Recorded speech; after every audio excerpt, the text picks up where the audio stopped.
이쪽으로 쓰시면 됩니다. 예.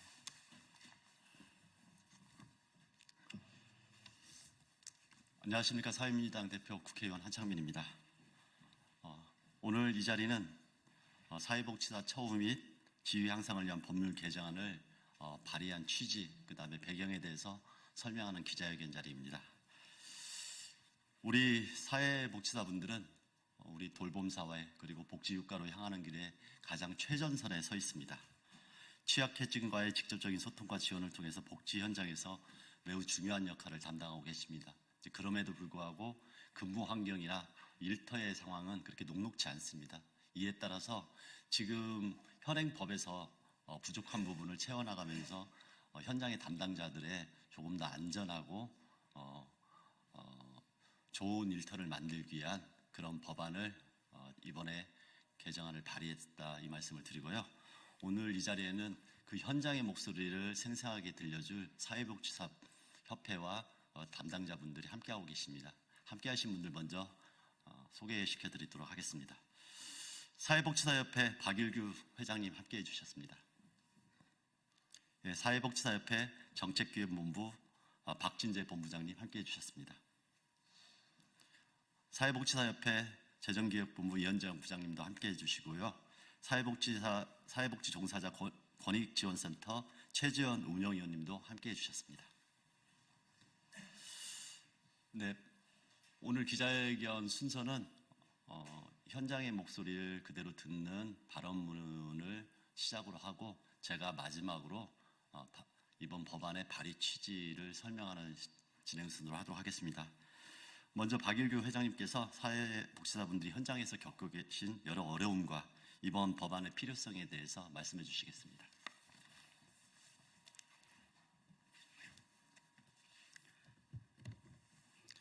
네, 안녕하십니까. 한국사회복지사협회장 박일규입니다.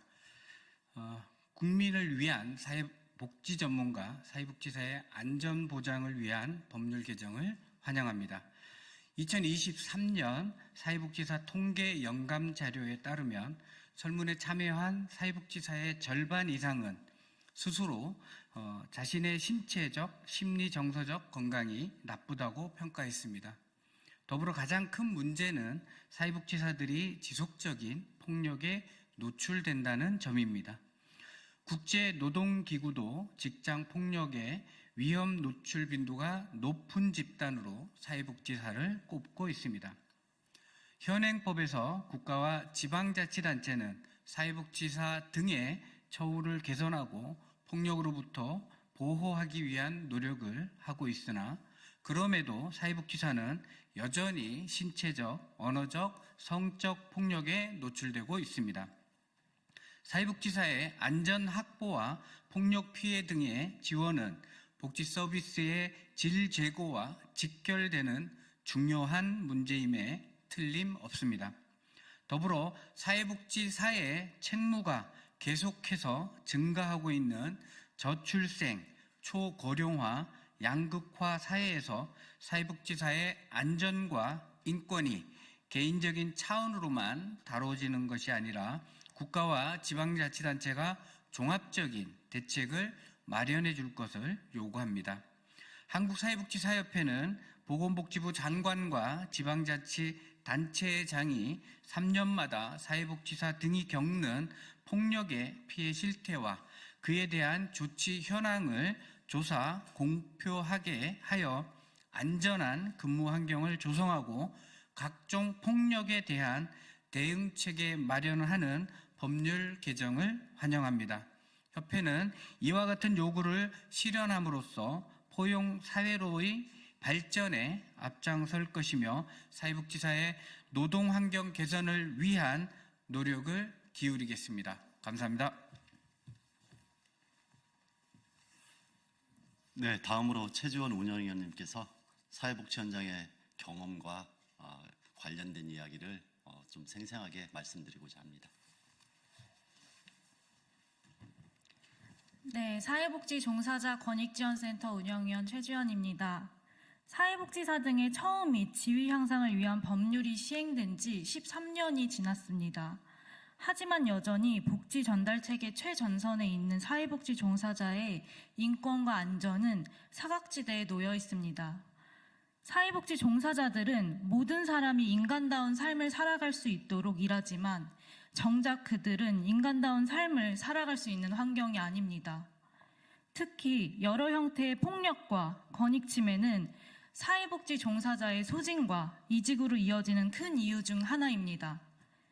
2021년도에 보건복지부와 한국사회복지사협회에서 발표한 안전 및 폭력 경험 실태조사에 따르면 사회복지 종사자의 70.7%가 5년 동안 한 번이라도 폭력을 경험했다는 통계가 있습니다.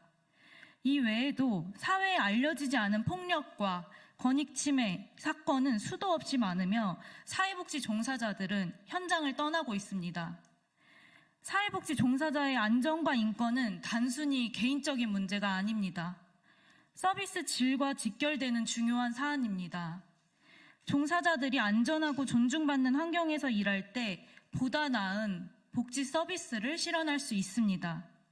이러한 이유로 사회복지 종사자 권익지원센터도 설립되었고 권익침해 문제를 체계적으로 해결하는 노력이 시작되었습니다.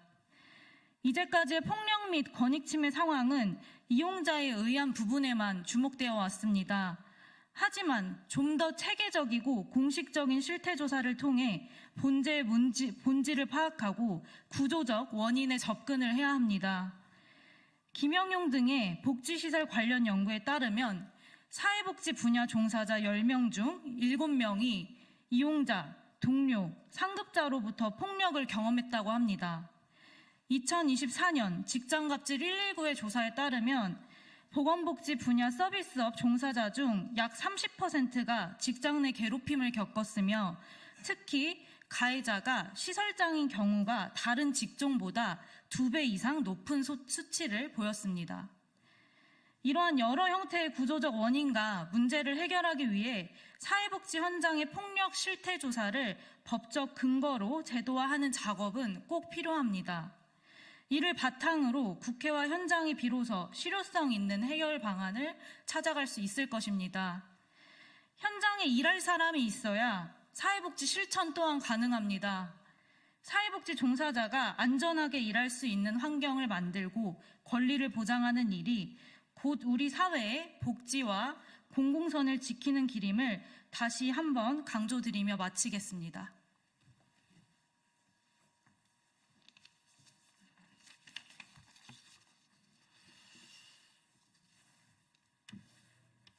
네, 마지막으로 제가 이 관련 법안을 발의한 배경과 취지에 대해서 말씀을 드리겠습니다.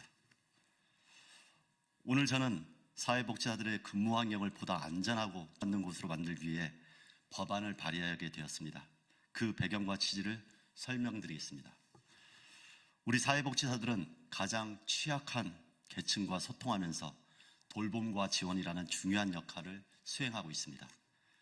그러나 이들이 현장에서 겪는 신체적, 언어적 폭력은 여전히 심각한 수준입니다. 복지 사각지대에서 일하며 국민의 삶을 돌보는 분들이 정작 자신의 안전은 제대로 보호받지 못하는 게 대한민국의 사회복지 현실입니다.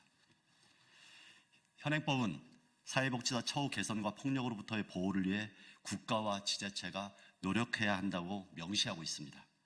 그러나 이러한 노력의 결과를 평가하거나 체계적으로 실태를 조사하는 법적 근거가 부족해 여전히 문제를 정확히 파악하고 실효성 있는 대책을 마련하는 데 한계가 있습니다.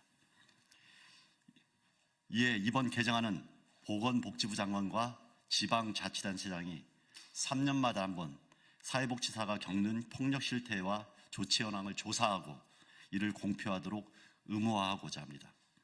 이를 통해 폭력 피해의 실태를 명확히 파악하고 구체적이고 실효성 있는 보호 방안을 마련할 수 있는 기틀을 제공하려고 합니다. 이번 개정안은 사회복지사의 안전한 근무 환경을 보장하고 폭력 대응 체계를 강화하기 위한 첫걸음입니다. 실태조사 결과를 기반으로 보건복지부와 지방자치단체는 효과적인 보호 대책을 반드시 마련할 수 있도록 할 것입니다. 이를 통해 사회복지사가 보다 안전하고 존중받는 일터에서 일할 수 있도록 만들겠습니다. 이 법안은 대한민국이 더 나은 복지국가로 그리고 돌봄사회로 나아가야 한다는 것을 기반으로 설계되었습니다.